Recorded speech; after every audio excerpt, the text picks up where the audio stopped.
Bem-vindas e bem-vindos ao Apenas Fumaça, onde se fala sobre a sociedade com quem quer falar sobre ela. Eu sou o Tomás Pereira. Este é mais um episódio de atualidade e voltamos a falar da Turquia. Temos como convidada a Deniz Mardin, doutora, membro da Comissão de Direitos Humanos da Câmara de Médicos de Istambul, que está a viver em Lisboa por 6 meses. Esta entrevista vai ser gravada em inglês, por ser a língua com que o convidado se mostrou mais à vontade para a gravação da mesma. E vou passar então ao inglês. Welcome, Deniz. Welcome, thank you. So today is Tuesday, the 18th of April, and we had a referendum in Turkey last Sunday. We have protests scheduled for today, and before today, thousands of people have been protesting across Turkey regarding the result of the referendum. How do you feel, in general, the population's response has been to the referendum? Lots of people thinking that it's not happened in a proper way, basically. And there was a lot of things, declaration done on Sunday. Firstly, beginning from the Supreme Election Board about the unstamped ballots, and everything just began with that. It's just after the finishing the deadline time, the elections, that the declaration done by them, it just changed how the people think about it, because previously if something like happens, unstamped ballots, normally you have to repeat the elections in the places that it has happened.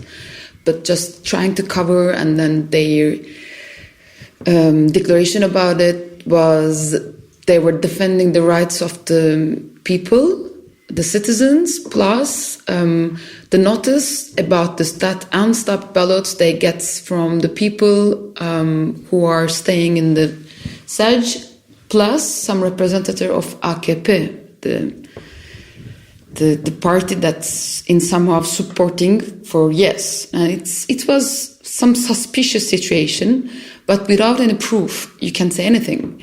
And there's an organization, they are a voluntary one, and there has been some elections that they are working on counting of the votes independently from the parties and everything. They are independent, absolutely. And they created an app to everyone can download it and then sending the results. And there has been, just after the finishing the deadline of the elections, all the people, voluntary people, entering the results. And as today they did a small, really brief report, because not everything is finished. As they were saying is, among all the SEJ, 30% of them, there has been votes only, for all the votes were yes. So what you're saying is that only 30% of the votes? No. I'm saying is in the 30 of the SEJs, all the votes were yes. There was not even one no. Of the invalid ones? Of the valid ones. Oh, okay. Yeah. You're just because they're counting everything that's the results. And in this SEJs, everyone went to the vote. It's not normal because, we had a really high percentage of people going to the vote, but everyone went there and everyone voted yes. And that's weird. That's weird. And just comparing with the previous elections, in that stages, that there were people with different approach as party, they're part of it, and there were different results. It's not really normal. And right now they are calling the people just to know if they really went there. And let me ask you, did you vote since you were in Portugal? Did you vote on the referendum? Yes. And how was your experience regarding that? To be honest, it was an adventurous experience because we had to. Maybe I can give an explanation about what happened here. Is normally they said that until the 15th of February you had to be registered with your residency here in the country that you are living in. And in the beginning, that the consulate here in Turkey, Turkish consulate embassy, that they told us that as I'm here with the visa on it, it's written the Estado temporáneo, I won't be able to vote out of the Turkey. And how did you solve that? And that's the interesting part. The deadline was 15th of February for the registering for the residency. Just after that, from the Turkey governmental, and they did a declaration saying that all the people right now, and then that date would be out of the Turkey, would be able to vote. They just changed after the deadline. They changed the rules after the deadline of the previous rules. Yes.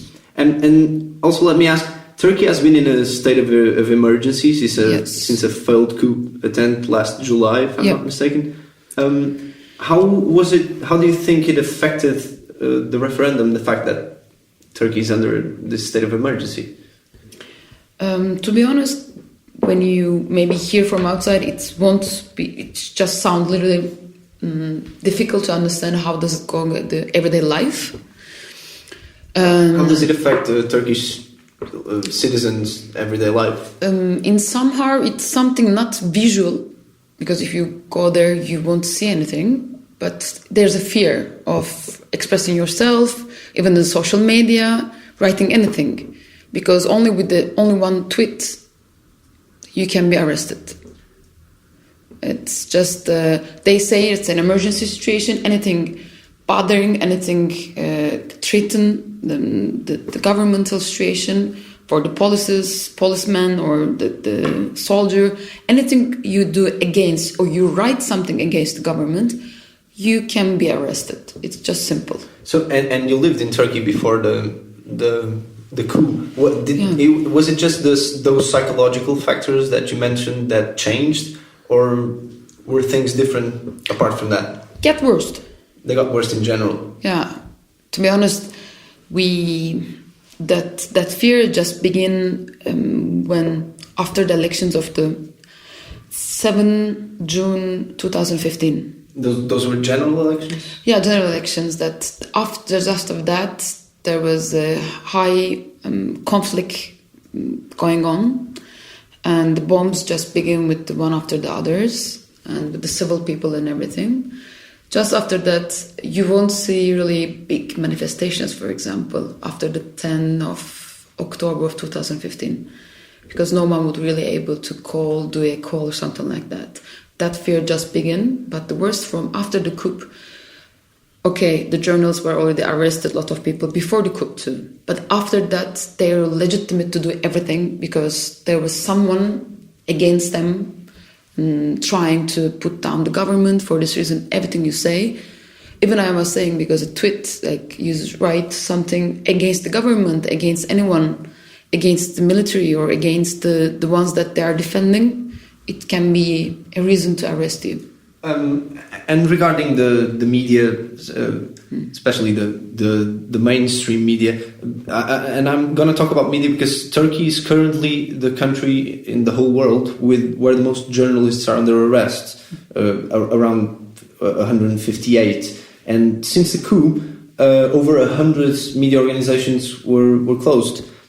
How is media covering the referendum? Is there still freedom of expression like in media in Turkey? To be honest, I believe the word freedom would be a luxury right now to express it, because there's no media can say anything. It was already, oppression was present from the beginning in the last years. But right now, it's because you can say, okay, there's the journalist one and there's the non-governmental organization closed.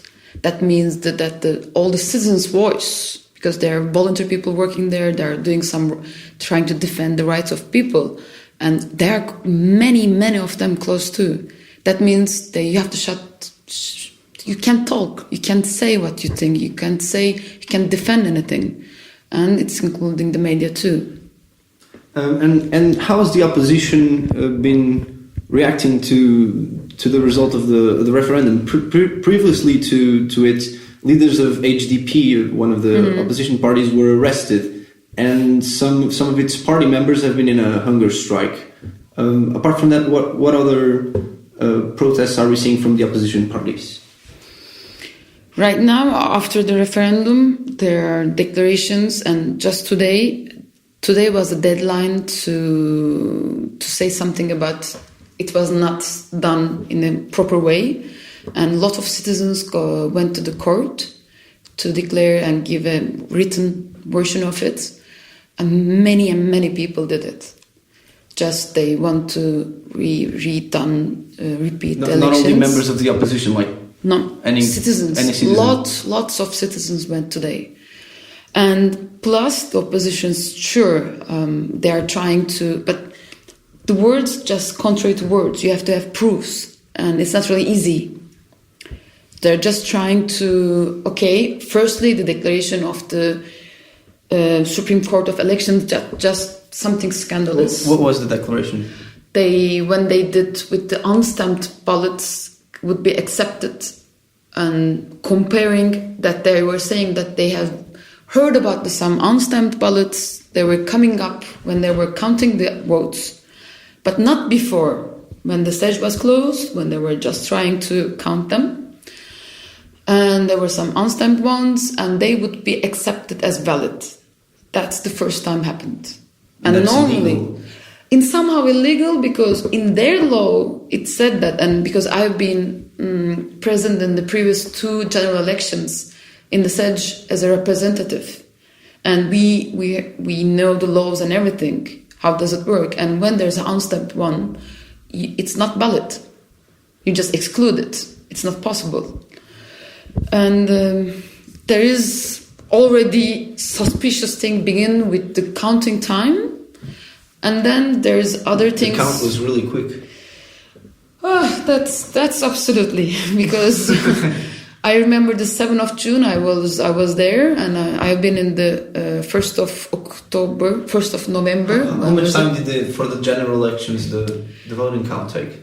The interesting thing is the 7th of June, the 100% finished. It was near to 12 o'clock in the night, and generally the hour that we finished it. Going to SEJ is 5 o'clock in the west and 4 o'clock in the east. And at 12, I remember, surely, it was between 11 and 12, there was 100% finished. Interesting, in the 1st of November 2015, when we did the elections, general elections after 6 months after that one, it was a similar hour like this. And around 10, they were already just have all the results and everything, even though, because you normally, you have the votes and everything, you have to count them and then bring them to some places. But how was that compared with the referendum? It was similar with the 1st of November. Okay. Too early, if you compare the 6 months before that we had in the June one. All right. And talking about now about a bit more about Turkey's international repercussions of these recent events. Turkey currently has in its territory over 2.5 million refugees, and it also has a weird refugee agreement with the European Union. Mm-hmm. What do you think about that, and what do you think of the agreement? What I think about the agreement between EU-Turkey deal, you are talking about, it's you can criticize it for the both sides, sure.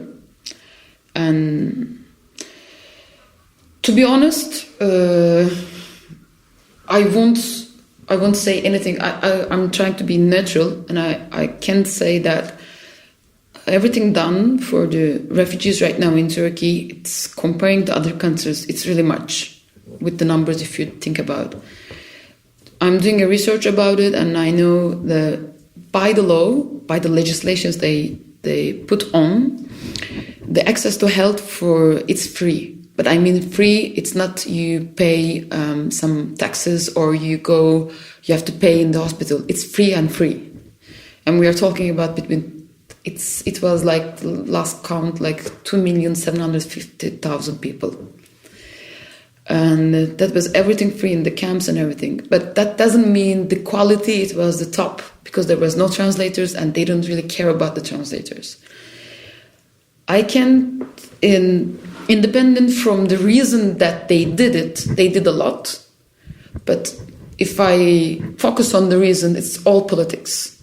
There's a lot of, with saying that we did a lot, and you have to support us, because one of the things that they were requiring support in the beginning without any giving explanation with what they did that money. And they never had that support from the EU when the number was increasing and the people were trying to going to Greece, crossing to Turkey, then they had to sit down on a deal because that support of the money already wanted. And who knows, all the money given, used for what? And very quickly, just to finish this, regarding the Kurdish situation in the east of Turkey, how do you look at things there? Unfortunately, it's not we are not a good point because the conflict just began. And right now, as you mentioned before previously about the hunger strikes, there's more and more people are in the hunger strikes. And right now it's about 50 days. It's a critical moment. And we already unfortunately lived this in 2011. And they're mostly protesting the living conditions in the jail, and it has been supported by the party parliamentarians from the HDP. But even though the others still continuing hunger strike, a lot of people are arrested. Cities in the east, some of them naturally, it's not possible to live in anymore. And how the declaration done by the president of the country is, the ones they declared that one country, one nation, one religion, one language. And unfortunately, that means not a good way to go about these problems. That not really facing in a good way. Este foi mais um episódio do É Apenas Fumaça, onde se fala sobre a sociedade com quem quer falar sobre ela. Thank you, Deniz. O É Apenas Fumaça é produzido por Bernardo Afonso, Frederico Raposo, Maria Almeida, Pedro Cardoso, Pedro Santos, Pedro Zuzarte, Ricardo Ribeiro e por mim, Tomás Pereira. A música é dos Lotus Fever. Hoje são mais episódios em apenasfumaca.pt ou no iTunes, SoundCloud, YouTube, SAP24, Comunidade de Cultura e Arte e noutras aplicações de podcast. Até já!